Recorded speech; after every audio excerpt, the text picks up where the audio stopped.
안녕하세요. 저는 누가 보아도 행복하고 이상적이다 싶은 결혼 생활을 10년간 이어오다가 단 하나의 사건으로 결혼 생활의 종지부를 찍게 된 여자입니다. 결혼 생활 동안은 행복하다고 생각했고 당연히 제 인생에 이혼은 없을 거라 생각했습니다. 그렇기에 아직도 한 번씩은 제가 이혼을 했다는 사실이 참 어이없기도 하고 쓴웃음이 나오기도 합니다. 저는 개인 사업을 운영하고 있습니다.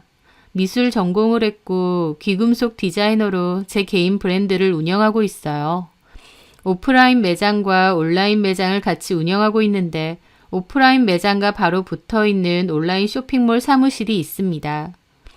회사에서 같이 일하는 직원으론 제품 디자이너 1명, 쇼핑몰 전담 직원 1명, 그리고 사무 격리 및 잡무를 담당해주는 직원 1명이 있어요. 그중 격리 및 잡무를 담당해주는 직원은 저희 신우입니다. 신우는 2년제 대학 졸업 후 회사 여러 곳을 전전했는데 하나같이 반년도 못 다니고 그만뒀다고 하더라고요. 월급이 너무 적다, 위치가 너무 안 좋다, 상사들이 너무 별로다, 남들이 보기에 너무 하찮아 보인다 등등 퇴사 이유도 가지각색이라고 했습니다. 어떤 곳은 위치가 너무 공장 같은 데 있다며 분위기가 칙칙해서 다니기 싫다고 한 적도 있습니다. 그렇게 취업 자리에 적응을 못하는 신우 때문에 시부모님과 남편은 고민이 많았어요. 그래서 제가 제 쇼핑몰에 취업을 시켜준 것이었습니다. 저희 사무실은 일 자체도 그렇게 힘들지 않을 뿐더러 신우 담당 업무도 그렇게 어려운 일도 아니었거든요. 또 귀금속을 판매하는 곳이다 보니 사무실도 깔끔하고 단정했어요. 보이는 게 많이 중요한 신우도 만족하며 다녔죠. 무엇보다 대표인 제가 본인의 올케이기 때문에 회사 생활이 더 편한 것도 있을 테고요. 신우뿐만 아니라 남편도 저희 아버지랑 같이 일을 했었습니다. 저희 아버지는 과일 수입 관련 회사를 운영하고 계신데요. 남편도 그 회사에 다녔거든요. 원래는 다른 회사를 다녔는데 그 회사가 너무 불안정해서 월급을 밀릴 때도 많았던 영세한 회사였습니다. 저랑 결혼하고 나서 5년 정도 뒤에 그 회사를 그만뒀고 저희 아버지 밑에서 일하게 된 거였죠. 저희 아버지 회사는 규모는 그렇게 크지 않아도 버는 수입은 괜찮은 편이라서 남편도 몹시 만족하며 다녔습니다. 남편은 저희 아버지 밑에서 일하고 신우는 제 밑에서 일하는 거였다 보니 아는 지인은 우스갯소리로 너네 식구들이 시댁 식구들을 다 먹여 살리는 거냐고도 하더라고요. 그 말도 틀린 말은 아니죠. 하지만 결혼했으니 다 같은 가족이기도 했고 기왕이면 남보다 가족끼리 일자리 마련해주고 도와주면 좋잖아요. 남편도 나름 저희 아버지 밑에서 열심히 일을 해줬고 저희 아버지도 그런 남편이 기특해서 나중에는 회사를 물려줄 생각까지도 있으셨습니다. 그리고 남편 역시 그런 걸 고마워했고 저와 저희 친정 식구들에게도 정말 잘하려고 노력했습니다. 기본적인 성격 자체가 가정적이고 다정한 편이기도 했고 연애 때부터 저한테 잘하기도 했어요. 결혼하고 나서도 늘 저를 많이 위해주고 이런저런 노력을 많이 하는 사람이었고요. 결혼 10년 차 다 되어 가는 데다 아이까지 키우는 보통 부부들은 서로가 그냥 친구나 동거인 같은 느낌도 든다지만 저희는 그렇지 않았습니다. 늘 연애하는 것처럼 설레고 연인처럼 지냈다고 생각했어요. 남편은 기념일도 절대 그냥 지나가는 법이 없었습니다. 다양한 이벤트를 해주었고 꼭 기념일이 아니어도 꽃다발을 갑자기 선물해주거나 선물을 준다거나 등등 서프라이즈도 잘했어요. 결혼하고 나면 잡힌 물고기한테 밥 안 준다고 우스갯소리하는 남자들도 많다는데 저희 남편은 오히려 연애 때보다 결혼하고 나니 더 저한테 헌신적으로 잘하려고 했던 거죠. 그걸 보면서 제 친구들은 너네 남편은 최수종이냐 션이냐 하면서 부럽다는 소리도 잘했습니다. 게다가 저희 남편은 저뿐만 아니라 저희 부모님에게도 아들처럼 잘하려고 노력했고요. 기본적으로 저희 아빠랑 같이 일을 하다 보니 잘 보이려고 하는 것도 있었겠지만 기본적인 성격 자체가 워낙 어른들에게 잘하고 싹싹한 것 같았습니다. 그런 남편의 성격을 저희 부모님도 참 좋게 보셨고요. 남편이 하나부터 열까지 다 저한테 맞춰주다 보니 싸울 일도 별로 없었어요. 남편이 저에게 화내는 일도 잘 없었고요. 그래서 한 번은 제가 남편에게 물어본 적도 있습니다. 여보, 나는 여보 성격이 참 대단한 것 같아. 어떤 게? 화를 잘 안 내잖아. 보통 아무리 성격 좋고 부드러운 사람이라고 해도 화낼 때도 있고 짜증날 때도 있고 그런데 나는 자기가 나한테 화내는 걸 거의 본 적이 없는 것 같아. 설령 자기랑 나랑 싸울 일이 있더라도 자기는 그냥 나한테 맞춰주려고 하고 내가 맞다고 하고 그러잖아. 그 말에 남편은 웃더라고요. 여보는 내가 세상에서 제일 사랑하는 사람이야. 사랑하는 사람을 바득바득 이겨서 뭐해. 그런다고 나한테 뭐가 남는다고. 자기한테 맞춰주는 게 아니라 사랑하니까 화도 별로 안 나는 거지. 아, 닭살. 사람이 살면 얼마나 산다고. 사는 동안에는 사랑하는 사람하고 서로 하하호호 웃으면서 지내는 게 얼마나 좋아. 굳이 왜 내가 잘났네, 네가 틀렸네 하면서 얼굴 붉히고 살겠어. 나는 그건 어리석다고 봐. 우리 서로 사랑하면서 살기에도 부족한 시간이잖아. 저는 남편의 말에 닭살이라며 장난을 쳤지만 그래도 마음으론 참 고마웠습니다. 저런 인품과 여유를 가진 사람이 내 남편이라서 참 다행이다 싶기도 했죠. 주변에선 저희 부부를 모두 부러워했고 저 역시도 저희 같은 부부를 인꼬 부부라고 하는 것 같다는 생각도 했었습니다. 그렇게 10년을 살았어요. 10년 동안 참 행복한 결혼 생활이었죠. 아니, 행복하다고 저 혼자서 완벽하게 착각하며 살았던 결혼 생활일지도 모르겠네요. 둘이 똑같은 마음일 거라고 생각했는데 남편은 전혀 딴 생각을 하고 있었으니 말이에요. 세상 그 무엇보다도 소중한 건 가족이라던 남편의 감춰두었던 진짜 속마음을 알게 되었던 건 참 사소한 일이었습니다. 그날은 제가 좀 일찍 퇴근을 한 날이었어요. 딸애랑 백화점에서 쇼핑을 좀 하기로 해서 일찍 퇴근을 했던 거죠. 하교하는 딸을 데리고 백화점에 갔고 소풍을 맞이해 옷도 하나 사주었습니다. 원래는 백화점에서 저녁도 먹고 오려고 했는데 딸이 제가 해주는 김밥이 먹고 싶다고 해서 그냥 집으로 일찍 왔어요. 그렇게 주차장에 차를 대고 내리는데 딸이 갑자기 아빠 차도 저기 있다고 하는 거예요. 보니까 남편 차가 주차장에 대여져 있고 남편은 그 안에서 내리지 않고 통화를 하고 있더라고요. 남편은 제 차가 들어온 건 못 본 듯 했습니다. 딸이랑 저랑 아빠한테 몰래 가서 놀래켜 주자며 살금살금 차 뒤쪽으로 다가갔죠. 가서 창문을 똑똑 두드리려고 했거든요. 그런데 딸과 제가 차에 거의 다다랐을 무렵 남편이 갑자기 차문을 확 열고 나왔습니다. 그리고는 차 뒤에 서 있는 저와 딸을 보고 엄청 놀라더라고요. 무슨 저승사자라도 본 양 너무 놀랐고 얼마나 놀랐는지 손에 들고 있던 폰까지 거의 던질 듯이 떨어뜨릴 정도였죠. 그 폰은 날아가서 제 발밑 근처로 왔고요. 남편이 너무 놀라니 저도 황당해서 웃음이 나더라고요. 뭘 그렇게까지 놀라. 우리가 더 놀랐어.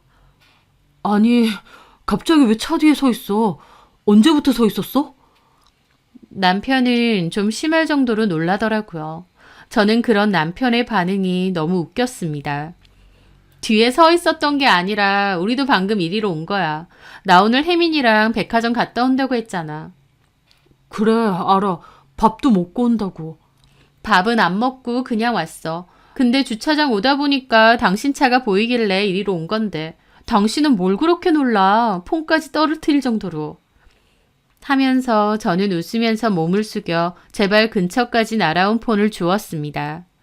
남편이 얼마나 세게 떨어뜨렸던지 폰 액정 중 가장자리 부분이 살짝 이가 나가듯이 액정 파손이 있었습니다. 심한 건 아니었고요. 그런데 제가 폰을 줍자마자 남편이 시겁하는 얼굴로 제 손에 들린 폰을 확 뺏어가는 겁니다. 제가 어차피 줄 건데 제 손에 확 낚아채 가길래 저도 당황했죠. 아, 폰은 안 깨졌지? 뭐 그 정도면 다행이지. 거의 폰을 던지는 수준이던데. 근데 당신 은근히 새가슴이다. 뭐 잘못하다가 걸린 것도 아니고 뭘 그렇게까지 놀라. 잘못은 무슨. 나 원래 깜짝깜짝 잘 놀라잖아. 생각지도 못하게 자기랑 혜민이가 서 있으니까 놀란 거지. 하면서 남편은 폰을 뒷주머니에 대강 쑤셔 넣더라고요. 참나. 어쨌든 올라가자. 그때 딸이 갑자기 화장실이 급하다고 하더라고요. 남편은 차에서 뭘 갖고 가야 된다고 했고요. 저는 그럼 먼저 올라간다고 하고 딸을 데리고 급하게 승강기 쪽으로 달려갔죠. 남편은 좀 이따 올라온다고 했고요. 그 일은 엄청 사소한 정말 아무것도 아닌 일이었습니다. 그런데 이상하게도 저는 얼굴이 창백해질 정도로 놀랐던 남편의 얼굴이 머릿속에 계속 남아 있었어요.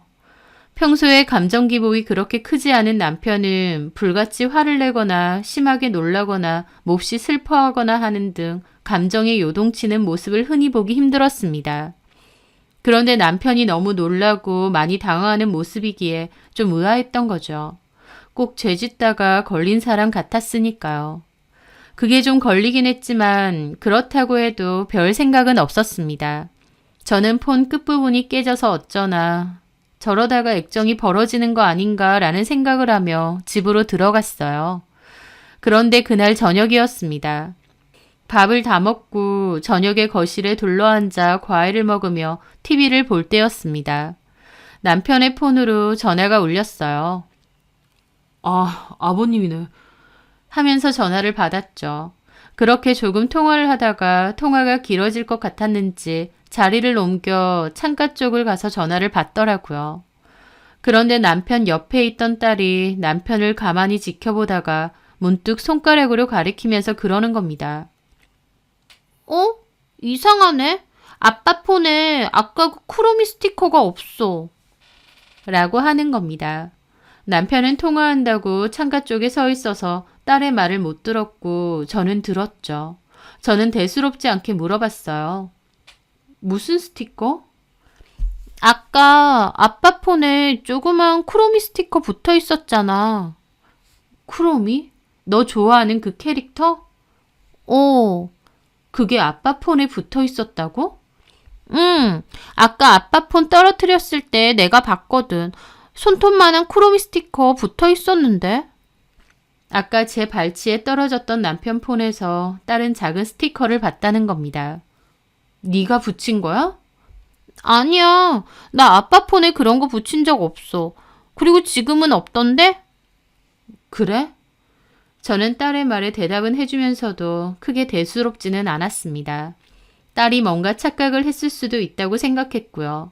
딸이 붙여놓은 게 아닌 이상 남편 폰에 그런 유아들이 좋아하는 스티커가 왜 붙어 있겠나요? 그렇게 남편은 통화를 끝내고 다시 자리로 돌아왔습니다. 아빠야? 뭘 하셔? 아, 일 얘기지 뭐. 남편은 그러면서 소파 팔걸이에 폰을 올리다 놓았는데 저도 무심코 그 폰을 보게 되었습니다.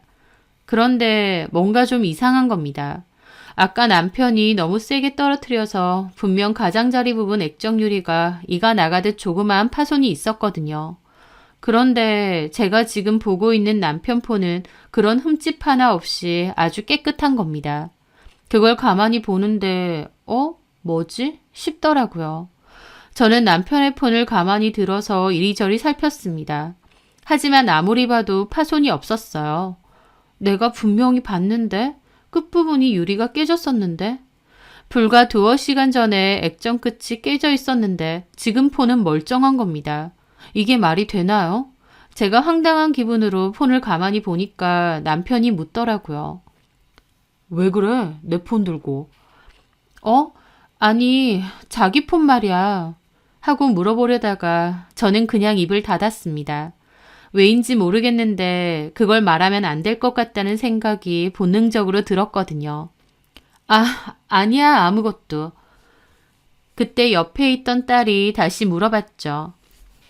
아빠, 근데 아까 그 쿠로미 스티커 어딨어요? 뗐어요?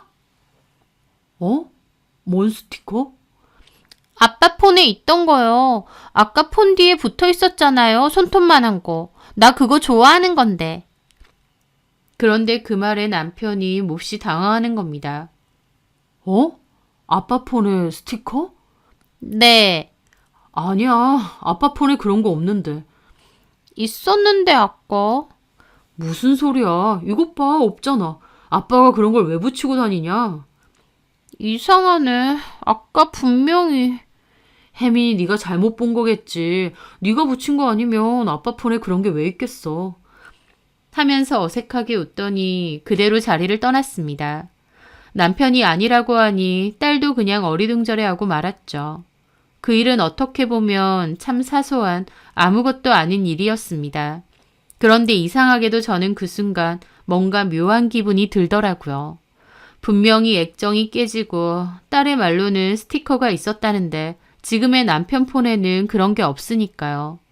폰 기종도 같고 케이스마저 똑같은데 아까 차에서 들고 있던 폰하고는 지금의 이 폰이 좀 다른 폰인 것 같다는 생각이 문득 드는 겁니다. 그날 저는 결혼 생활 도중 처음으로 남편의 행동에 대해 의심을 하게 되었습니다. 세컨폰을 쓰면서 바람을 피거나 딴짓을 하는 남자들도 간혹 있다는데 설마 내 남편이? 하는 생각이 들었거든요.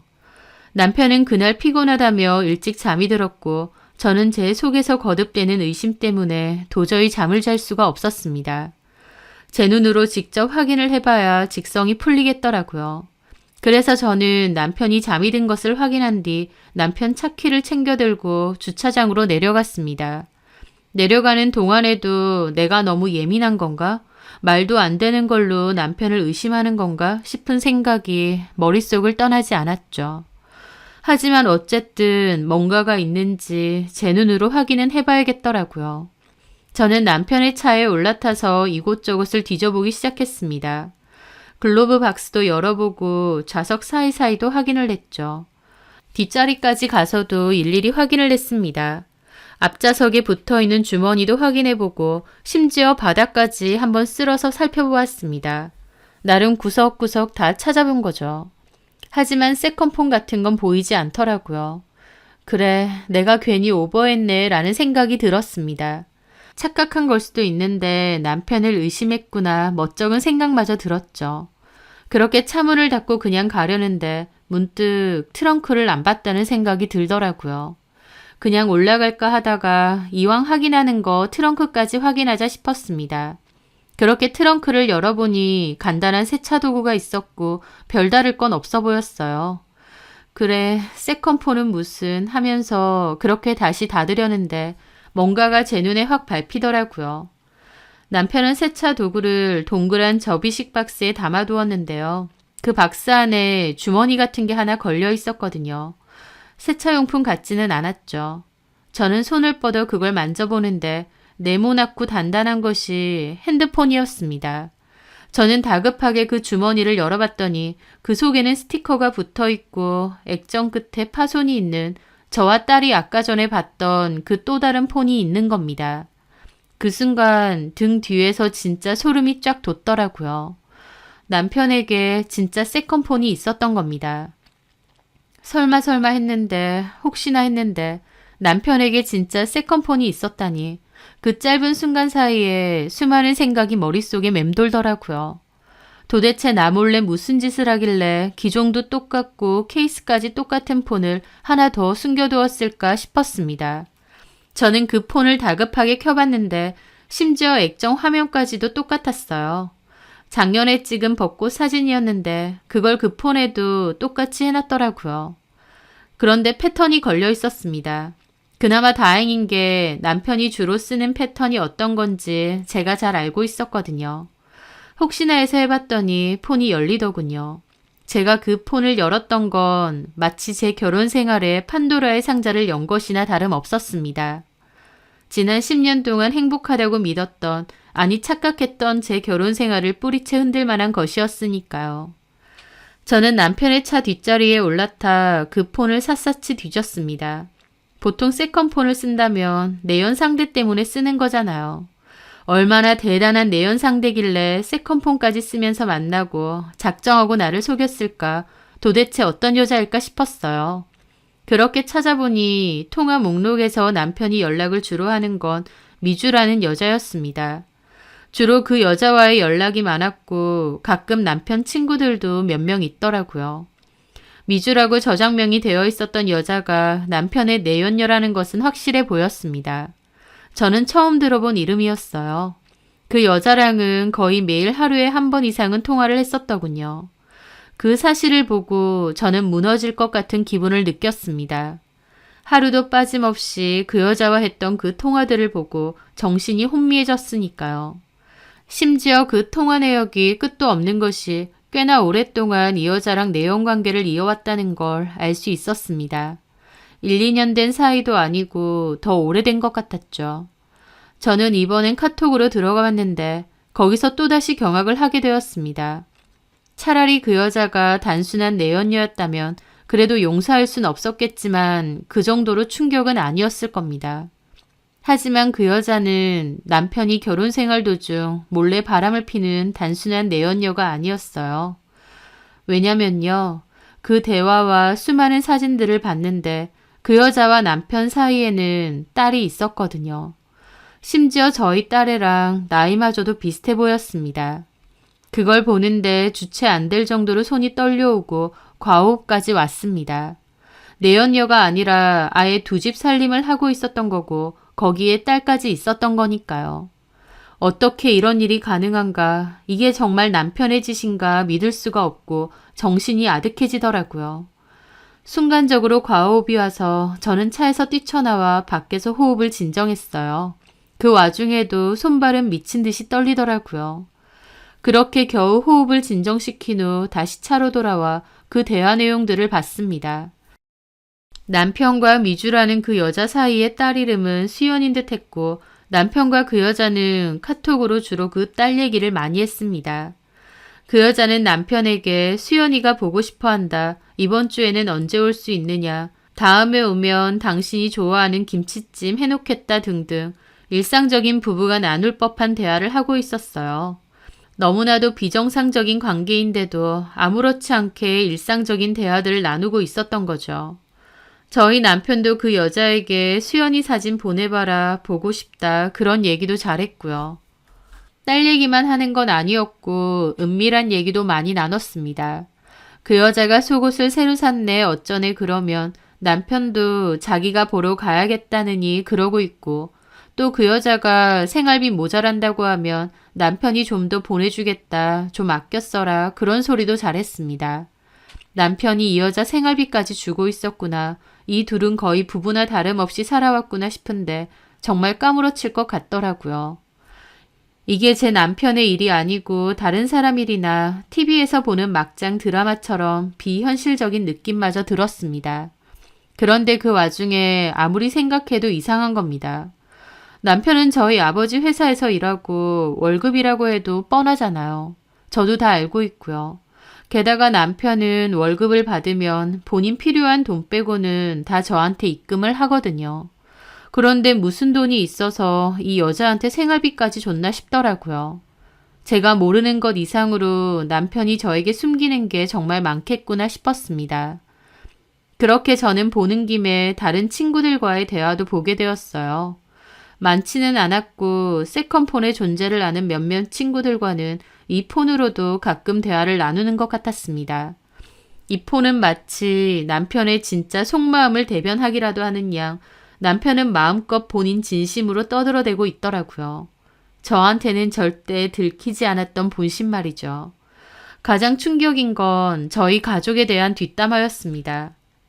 장인이랑 같이 일하는 게 얼마나 힘들고 짜증나는 일인지 아느냐부터 시작해서 영감쟁이가 까탈스러워서 일할 때마다 비위 맞춰주기 힘들다느니 더럽고 치사해서 그만두고 싶을 때가 한두 번이 아니라느니 저희 아빠 욕이 특히나 많았습니다. 아빠 앞에서 그렇게 잘하던 남편의 모습을 알기에 너무 충격이었죠. 심지어 저희 아빠가 어디 몸이 편찮으셔서 병원에 계시다가 나왔는데요. 남편은 장인이 회사에 안 오니 내 세상 같고 너무 좋다며 그냥 이대로 영영 안 와서 내가 회사 먹었으면 좋겠다는 소리까지 하더라고요. 킥킥거리면서요. 이 모든 게 정말 내가 아는 남편이 떠들어댄 게 맞나 싶은 경악스러운 내용이 그대로 있었습니다. 그 대화 속의 남편은 너무나도 치졸하고 교활하고 사악했기에 제가 아는 남편과 괴리감이 엄청났습니다. 그 내용들을 보는데 저도 모르게 눈에서는 눈물이 줄줄 흘렀습니다. 남편의 진짜 모습을 마주했는데 그 충격과 배신감이 말도 못하겠더라고요. 회사 오갈 데 없어서 빌빌거리던 걸 저희 아빠가 하나부터 열까지 일 가르쳐주고 이사 직함 주고 심지어 월급도 엄청 줬습니다. 나중에는 물려주실 생각까지 있으셨고요. 그랬는데 이 인간은 저희 아빠더러 일하기 까탈스럽고 짜증나는 노인네라며 있는 욕 없는 욕 다 하고 있더라고요. 남편의 차 안에서 있었던 그 몇 시간 동안 10년간의 저희 결혼 생활은 철저하게 부서졌습니다. 이런 인간이었는데 어떻게 내 앞에선 그렇게 철저하게 숨기고 속이고 감추고 살았던 건지, 우리 부모님을 자기 부모님이랑 다를 바 없이 생각한다며 늘 감사하다고 말했던 남편 놈은 뒤돌아서선 저희 부모님에게 저주에 가까운 욕을 퍼붓고 있었습니다. 게다가 제 욕도 있었어요. 그 내연 여인 미주는 고분고분하고 착한데 저는 너무 기도 세고 할 말 다 해서 한 번씩 지친답니다. 집 좀 잘 산다고 콧대도 높고 매번 이벤트 해주고 비 맞춰주기 피곤하다는 소리도 했어요. 누가 해달란 것도 아니고 본인이 자진해서 사랑꾼인 척 해놓고 뒤에 와선 피곤하네 어쩌네. 게다가 저더러 치맛바람도 너무 세다고 애 학원을 몇 개를 보내냐는 욕도 해놨더라고요. 제 앞에선 저보고 현명하고 야무진 엄마라느니 일하면서 아이도 잘 돌보고 1등 엄마라느니 입에 발린 소리 해놓고 뒤에 와선 지 친구한테 저를 욕하고 모욕을 주고 있었습니다. 순종적이고 고분고분한 그 여자는 축혀 세우면서요. 게다가 또 다른 자식인 수연이라는 애에 대한 연민도 있었습니다. 미안하다느니 불쌍하다느니 수연이 생각하면 가슴이 아프다느니 어쩌느니 눈물에 생쇼를 하고 있더라고요. 저는 이게 다 꿈이었으면 지독한 악몽이었으면 하고 바라기도 했어요. 제 인생에서도 결혼이 참 큰 의미였는데 그 결혼 생활이 사실은 모두 기만과 배신으로 얼룩진 나날이었으니까요. 저는 몇 시간이나 울고 괴로워하다가 새벽에 다시 집으로 올라왔습니다. 너무 많이 울어서 온몸에 진이 다 빠진 저는 그대로 기절하듯 소파에 누워서 잠이 들었어요. 그러다가 아침에 남편이 깨우는 소리에 일어났죠. 남편은 걱정스러운 표정을 지으면서 왜 여기서 자고 있느냐, 안 추웠냐 그러고 있는 겁니다. 그 면상을 보는데 싸대기를 날리고 싶은 걸 참았습니다. 그리고 그냥 조용히 방으로 들어가서 다시 누웠어요. 그 일을 겪고 저는 심한 몸살을 겪었습니다. 출근도 못했고 일어나지도 못한 채 며칠을 끙끙 앓았죠. 누워있으면서 속에서는 남편에 대한 분노와 복수심밖에 안 들더라고요. 남편은 그 와중에 죽 싸오고 병원 가자 그러고 앞에서는 혼신의 힘을 다해 다정한 남편인 척을 하는데 너무 역겨웠습니다. 그냥 피곤하다, 혼자 있고 싶다 그러고 무시했죠. 누워있으면서 앞으로 어떻게 해야 할지에 대해서 계속 생각했습니다. 이혼은 당연히 할 건데 철저하게 다 돌려받고 탈탈 털어서 끝내겠다는 생각뿐이었죠. 그렇게 몸도 어느 정도 회복하고 나서 저는 본격적인 이혼 준비에 돌입했습니다. 변호사 상담을 했고 제가 갖고 있는 증거는 차고 넘쳤어요. 그 증거만으로도 충분히 이혼과 위자료 소송도 가능했지만 남편이 두 집 살림을 하는 그 꼬라지를 제 눈으로 직접 확인하고 싶더라고요. 저는 남편의 세컨폰에서 알아낸 여자의 집 주소를 잘 적어놨습니다. 그리고 밤마다 남편 몰래 차로 내려가 남편의 세컨폰으로 남편과 그 여자가 나눈 대화들을 확인했죠. 남편은 그 주 목요일에 집에 잠깐 가겠다고 하더라고요. 남편은 저한테는 종종 시부모님을 뵈러 간다고 잘 그랬습니다. 역시나 그 주 목요일에도 저에게는 그 핑계를 대며 늦게 온다고 하더라고요. 저한테는 시부모님 혼자 만나러 간다고 잘 그랬는데 아무것도 몰랐던 저는 그것마저도 남편에게 고맙다고 생각했어요. 굳이 시부모님 뵈러 가는 것도 저 안 데리고 가고 본인 혼자 가서 뵙고 온다고 하니까요. 저보고는 집에서 쉬고 있으라고 하고요. 그런 것도 다 나를 위해서 그런다고 생각했는데 웬걸 남편 놈은 여지껏 저한테 거짓말하고 그 여자네 집에 갔던 겁니다. 남편이 시댁 갔다 왔다가 밥 먹고 늦게 온다고 하길래 저는 알겠다고 했어요. 그리고 곧장 저희 언니에게 연락했습니다. 그 전에 언니에게 모든 얘기를 다 했고 언니도 열받아서 길길이 날뛰었거든요. 뭐든 도와줄 테니 말만 하라고 하길래 전화해서 같이 가달라고 했습니다. 그랬더니 언니는 형부까지 같이 데리고 왔더라고요. 가서 무슨 일이 있을지 모른다면서요. 저는 저희 아빠로부터 남편이 퇴근했다는 얘기를 전해 듣자마자 곧장 그 여자네 집으로 갔습니다. 가는 내내 기분이 정말 착잡하고 이상하더라고요. 남편의 내연녀와 또 다른 딸이 있는 집으로 간다고 생각하니 그 마음은 말로 하기 힘들었습니다. 그렇게 도착한 그 여자네 집. 현관문 앞에 서서 준비한 것처럼 형부가 초인종을 누르셨어요. 안에선 어떤 여자가 누구세요 하더라고요. 그래서 저희 형부가 아랫집에서 왔는데 집에 물이 좀 새는 것 같아서요. 그랬습니다. 그 여자가 깜짝 놀라 물이 샌다고요? 하면서 급하게 문을 확 열더라고요. 그 순간 제가 그 문을 확 열어 제끼고 안으로 들어갔습니다. 갑자기 안으로 밀고 들어가니 그 여자도 놀라서 소리를 막 질렀죠. 누구냐고요. 저는 그 여자 말 무시하고 집 안으로 쳐들어가 보니 남편 놈은 자기 집인 양 소파에 러닝 차림으로 누워있다가 놀라서 벌떡 일어나더라고요. 그리고 저를 보고는 그대로 얼어붙는 겁니다. 야, 박윤석. 여보, 형님까지. 저는 그 집을 둘러봤습니다. 거실 한가운데에 떡하니 가족 사진까지 걸려 있더라고요. 그 집은 내연녀와 몰래 낳은 딸이 살고 있는 집이 아니었습니다. 누가 봐도 그냥 평범한 한 가족이 살고 있는 집이었죠. 저는 황당해서 남편과 그 여자를 쳐다보니 그 여자는 그제야 제가 누군지 알았는지 굳은 얼굴로 아이를 조용히 방에다 들여보내더라고요. 방으로 어리둥절해하며 들어가는 그 아이를 보는데 저희 아이와 나이가 비슷해 보여서 더더욱 기분이 이상했습니다. 저희 언니도 그 꼬라지를 보고 꺽꺽 넘어갔죠. 제부어, 미쳤어? 이렇게 대놓고 두 집 살림을 했다고? 제정신이야? 게다가 애까지? 도대체 언제부터 우릴 속인 거야? 진짜 미쳤네! 언니는 그러면서 폰을 꺼내 동영상으로 다 찍었습니다. 그 집도 찍고 그 여자도 남편도 다 찍었죠. 그 여자도 놀라서 그만하라면서 얼굴을 가리고 남편도 얼굴을 가리며 말리려고 하더라고요. 하지만 형부가 제지를 했습니다. 그만 좀 찍으세요. 부끄러운 줄은 아나 보지? 남편은 어쩔 줄 몰라 하면서 멀거니 서 있는 저한테 빌더라고요.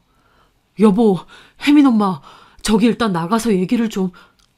저는 남편의 싸대기를 날렸습니다. 그러고도 분이 안 풀려서 연거푸 여러 대를 때렸어요. 남편도 처음엔 그냥 맞다가 나중엔 그만 때리라고 아프다고 펄쩍 뛰면서 신경질을 부리더라고요. 네가 인간이야? 이렇게 대놓고 두 집 살림을 한다고? 미쳤냐고 정말! 그 와중에 그 여자 저한테 와서 그러는 겁니다. 저기요, 집에 애도 있는데 나가서 얘기하시죠. 여기서 행패 부리면 경찰 부를 겁니다. 하면서 경찰 얘기를 하는데 너무 뻔뻔해서 웃음도 안 나더라고요.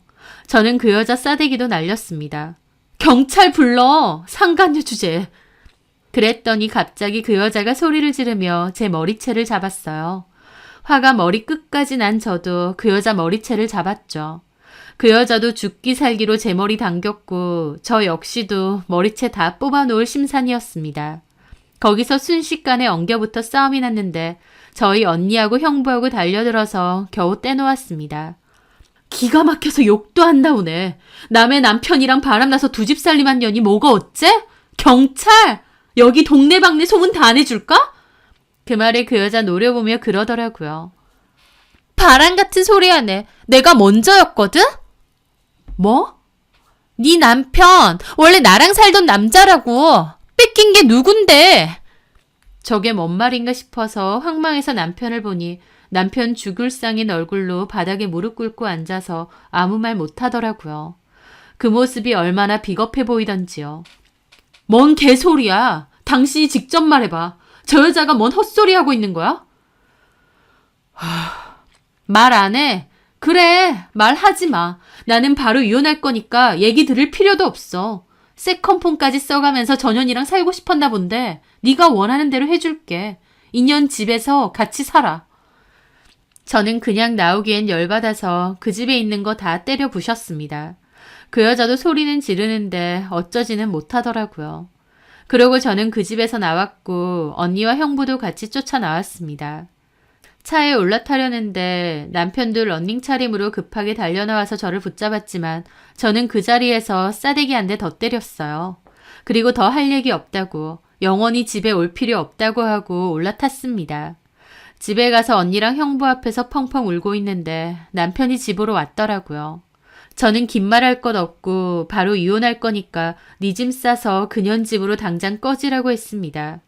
남편은 잘못했다고 무릎 꿇고 비는데 꼴도 보기 싫더라고요.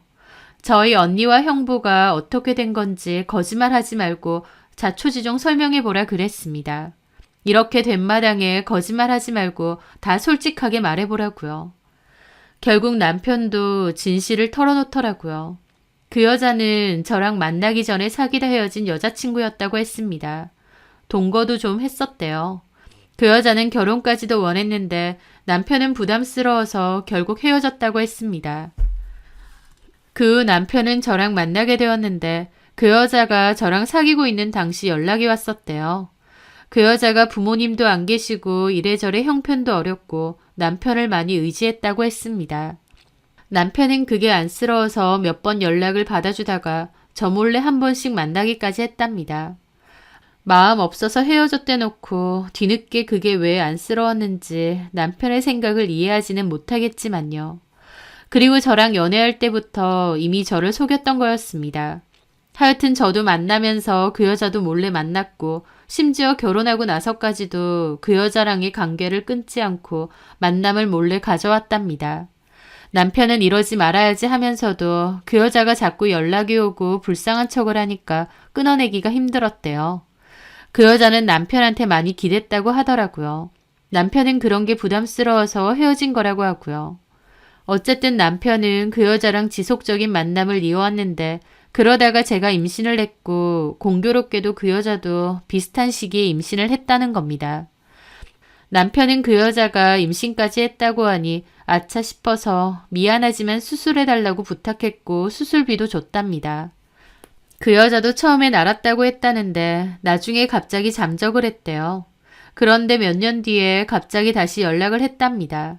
남편 몰래 애도 낳았고 혼자서 힘들게 키우고 살더라는 거죠. 남편은 자기도 곤란했지만 본인 애라는데 모른 척 할 수가 없었다네요. 그래서 초반에는 생활비 지원해주고 좀 도와줬대요. 그러던 게 결국 이날 이때까지 이어진 거라고 했습니다. 그 말을 듣는데 아, 이 사람은 처음부터 나한테 진실된 적이 없었구나. 처음부터 여태까지 나를 계속 속여왔던 거구나 깨달았습니다. 애초에 연애 때부터 그 여자랑 몰래 만나면서 저를 속였던 거니까요. 그리고 헤어지고 나서도 그렇게 마음 쓰일 정도면 그냥 제가 아니라 그 여자랑 결혼하고 살면 되는 거 아닌가요? 한마디로 그 여자가 좋고 신경도 쓰이고 마음도 가는데 조건이 마음에 안 들어서 차버리고 저랑 결혼했다는 거잖아요. 저는 알지만 그래도 남편에게 나하고 왜 결혼했느냐 물었습니다. 남편은 그 여자는 불쌍한 것뿐이고 저는 사랑하는 거라는 말도 안 되는 개소리를 하더라고요. 그 말 듣는데 진짜 속에서 천불이 올라오더라고요. 제 앞에서 이렇게 뻔뻔하게 거짓말을 해대는데 이런 식으로 나를 계속 속여왔구나 싶고요. 내가 그 세컨폰으로 남편의 진짜 진심이 뭔지 다 알게 됐는데도 눈 가리고 아웅하는 것도 아니고 끝까지 저를 속이려 드는 겁니다. 제가 그 말에 아 그렇구나 진짜 사랑한 건 나였구나 하겠나요? 이게 사람을 진짜 끝까지 바보 천치로 하나 싶어서 피가 거꾸로 솟더라고요. 저는 언니랑 형부한테 잠시만 있으라 했습니다. 그리고 지하로 내려가 남편 차에 있는 그 세컨폰 들고 올라왔어요. 그리고 무릎 꿇고 앉아있는 남편 머리통에다가 그 폰 집어 던졌습니다. 남편 폰 맞고 아파서 바닥을 구르더라고요. 그러면서 저한테 폭력 좀 작작 쓰라고 소리를 지르더라고요. 너 내가 진짜 우습게 보이니?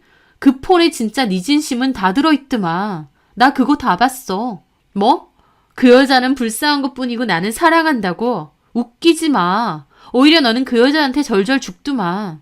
그 여자가 돈 없고 별 볼 일 없으니까 결혼은 못하겠는데 그래도 마음은 쓰이디? 나한테는 받아먹을 거 많아 보이니까 결혼은 하고 싶은데 그래도 마음은 그년한테 갔어. 남편은 자기 앞에 떨어져 있는 세컨폰을 보고 놀라더라고요. 저도 따지면서도 너무 마음이 무너져서 그 자리에 앉아서 엉엉 울었죠. 그렇게 한바탕 울고 남편한테는 조용히 짐 챙겨서 집에서 나가라고 했습니다. 이혼할 거고 당연히 위자료 소송도 걸 거다. 그리고 당연한 소리지만 우리 아빠 회사에서도 나가고 네 동생도 내일부터는 사무실에 출근하지 말라고 했습니다. 남편은 잘못했다고 그 여자는 당장이라도 끊어내겠다며 제 다리 붙잡고 빌었지만 저는 다시는 그 면상 보고 싶지도 않으니 진짜 미안하면 조용히 나가달라고 했습니다. 남편은 끝까지 매달리고 질척거리는 거 형부가 거의 쫓아내다시피 집에서 내보냈습니다. 그날 저는 계속 울고 제정신이 아니어서 언니가 저희에 하교시켜서 언니 집에 데리고 가 있을 정도였어요. 내 결혼 생활이 이렇게 끝났구나. 가장 사랑했던 남편에게 이런 배신을 당했구나. 그날 밤새도록 처절하게 울고 또 울었습니다. 근데 원래 바닥을 치면 다시 올라간다는 말처럼 감정의 바닥을 치니 다시 올라오게 되더라고요. 꺼이꺼이 죽을 듯이 울다가 또 몇 시간 동안은 멍하게 있었습니다. 그러다 보니 문득 배가 고프더라고요. 이 와중에 배는 고프구나 생각하면서 저는 그냥 라면을 끓여 먹었습니다. 그렇게 먹고 나니 차라리 홀가분하고 마음도 한결 개운해졌습니다. 실컷 울고 나니 정신이 맑아졌다고나 할까요? 그래, 세상 무너진 것도 아니고 남편이 바람펴서 뒤통수 맞은 여자가 세상에 나 혼자만도 아니다. 더 기막힌 일, 말도 안 되는 일 겪은 사람도 수도 없다. 이런 거 아무것도 아니다. 그냥 쓰레기 같은 남편놈 내 인생에서 치워버리자. 마음 꿋꿋하게 먹고 잘못된 건 바로잡자. 그렇게 마음을 달리 먹었습니다. 그 후로 저는 본격적인 이혼 소송과 더불어 위자료 소송도 준비했어요. 당연히 남편도 하루아침에 아버지 회사에서 해고를 당했죠. 저희 아빠도 사회를 믿었던 만큼 배신감이 엄청나신 것 같았습니다. 전화해서 쌍욕 퍼붓고 내 딸하고 바로 끝내라고 고함 지르셨죠. 그렇게 아버지 회사에서 남편의 자리를 정리하는 와중에 남편이 몰래 회사 돈을 챙겨 빼돌렸다는 것까지 알게 되었습니다. 남편은 저희 아버지 몰래 야금야금 돈을 빼돌려 뒷주머니를 차고 있었어요. 아마 그런 돈으로 그 여자 생활비도 주고 그랬겠죠. 남편 입장에선 하루아침에 해고를 당한 거라 그거 수습할 새도 없었을 겁니다. 여태까지 회사 돈을 야금야금 잘도 빼돌렸더군요. 저희 아빠도 화가 머리끝까지 나서 횡령으로 바로 고소도 진행했습니다. 자리도 못 잡고 빌빌거리는 거 사위라고 저희 아빠가 자리 주고 일 가르쳐주고 그랬는데 은혜를 왼수로 갚는다는 게 이런 거겠죠. 그렇게 아빠는 남편을 정리하고 저는 신우에게도 바로 통보했습니다. 나 너네 오빠랑 이혼한다. 너네 오빠가 2집 살림했다. 내일부터 사무실 나오지 말라고요. 그 일은 바로 시부모님 귀로 들어갔고 시부모님은 저한테 전화해서 진짜 이혼할 거냐고 애를 생각해서라도 다시 생각해보라고 하시더라고요. 한 번만 봐주라고 하시면서요. 단순 바람도 아니고 2집 살림에 혜민이랑 비슷한 또래의 딸까지 있는데 이걸 어떻게 봐주겠느냐고 바로 이혼할 거라고 단호히 말씀드렸습니다. 그리고 남편은 그 여자 여전히 못 잊고 있다고 차라리 그 여자를 새 며느리로 들이셔라 그랬죠. 어머님은 그 여자 집 어디냐고 하셔서 그 집도 친절히 알려드렸어요. 어머님, 아버님, 신우까지 그 집 달려가서 다 때려부수고 한바탕 난리가 난 모양이더라고요. 그 여자도 잘못했지만 자기 아들도 잘못했는데 화풀이는 그 여자한테만 하는 모양이었죠. 이러든 저러든 제 알바는 아니라서 냅뒀지만요. 나중에 그 여자가 저한테 전화와서 다 얘기하면서 속 시원하냐 어쩌냐 하더라고요. 그 여자는 남편보다 저를 더 원망하는 것 같아서 어이가 없었습니다. 저는 철저히 속은 피해자일 뿐인데 그 여자는 제가 자기 남자를 뺏었다고 생각하더라고요. 멍청하고 가짜나서 말도 섞기 싫더라고요. 그래서 길게 말하기 싫다고 그냥 알아듣기 쉽게 말해줬습니다. 네 처지가 싫다고 결혼 못한다고 내뺀 인간이 내 남편이다. 그걸 알면서도 그 남자 애까지 낳고 생활비 받고 살아가는 네 처지도 어지간히 불쌍하다. 내가 갖다 버렸으니 네가 잘 주워다가 데리고 살아라. 네가 숨어 살면서까지 갖고 싶었던 남자니까 어디 잘 데리고 살아라 해줬습니다. 그 후 남편은 저한테 이혼소송, 위자료 소송, 그리고 아버지로부터 고소까지 당했습니다. 고소건 때문에 아버지한테 와서 합의해달라 빌고 난리도 아니었죠. 저희 부모님도 남편에게 사위가 아니라 아들인 것처럼 생각했는데 이럴 수가 있느냐며 절대 선처는 없다고 했습니다. 결국 남편은 횡령 금액 반환과 더불어 벌금까지 내야 했습니다. 회사에서 잘려서 당장 수입도 없는데 벌금에 횡령 금액 반환에 위자료까지 물어줘야 될 판이었죠. 결국 시댁 집까지도 처분을 했다고 하더라고요. 어머님은 저한테 그래도 애아빠인데 너무 가혹한 거 아니냐고 원망하시기도 하던데 저는 그나마 이 정도로 끝내는 걸 다행으로 알라고 말씀드렸습니다. 심정적으로 거의 살인이나 다름없는 그런 짓을 저질러 놓고 돈 몇 푼 내는 게 그렇게 아쉽고 안타까운지. 그렇게 우여곡절 끝에 남편과의 관계는 모두 정리를 했습니다. 그런 법적인 관계를 떠나 저희 아이에게서 아빠의 자리를 지우는 일이다 보니 쉬운 마음은 아니었어요. 아이한테 너무 미안한 감정도 많이 들었고 저도 너무 힘들기도 했습니다. 아이에게 미안한 감정은 지금도 있고요. 하지만 세상에 비밀은 없다는 말처럼 이 모든 건 결국 터질 게 터졌다고 생각합니다. 그날 우연히 딸애와 제가 남편의 폰을 보게 된 것은 어쩌면 우연이 아닐 수도 있을 것 같아요. 꼬리가 길면 밟히는 것처럼 결국 남편의 그 이중생활은 언젠가는 저에게 들켰을 것이고 결국 이런 파국 역시 한 번은 닥쳤어야 될 일이었으니까요. 모두에게 많은 상처를 남기기도 했지만 이제는 다 끝을 냈으니 훌훌 털어버리려고 합니다. 아이에게도 아빠의 빈자리를 더 많이 채워주려 제가 더 노력해야겠죠. 남편은 저랑 이혼하고 나서 모든 것을 다 잃었다며 뒤늦게 너무 후회한다느니 어쩌느니 말을 전해왔습니다. 그 여자도 꼴보기 싫다고 하면서요. 그 오랜 기간 저를 속이면서까지 보살피고 마음 쓰던 여자인데 이제 와서 꼴보기 싫다며 원망하더라고요. 전 남편이 저토록 가볍고 비열한 인간이었구나 새삼 깨달으며 아, 저게 저 남자의 진짜 모습이었구나 싶더라고요. 남편은 더더욱 후회하면서 살길 바랍니다. 평생 본인이 잃은 게 뭔지, 본인이 무슨 짓을 저지른 건지 계속 후회하고 괴로워하며 살길 바래요. 저는 더욱 보란듯이 행복하게 잘 지낼 거고요. 지금도 그때 그 핸드폰을 발견했을 때의 충격을 떠올리면 심장이 아릿하지만 좀 더 시간이 지나면 어이없는 웃음과 함께 흘려보낼 수 있지 않을까 싶습니다. 제 사연 들어주셔서 감사합니다.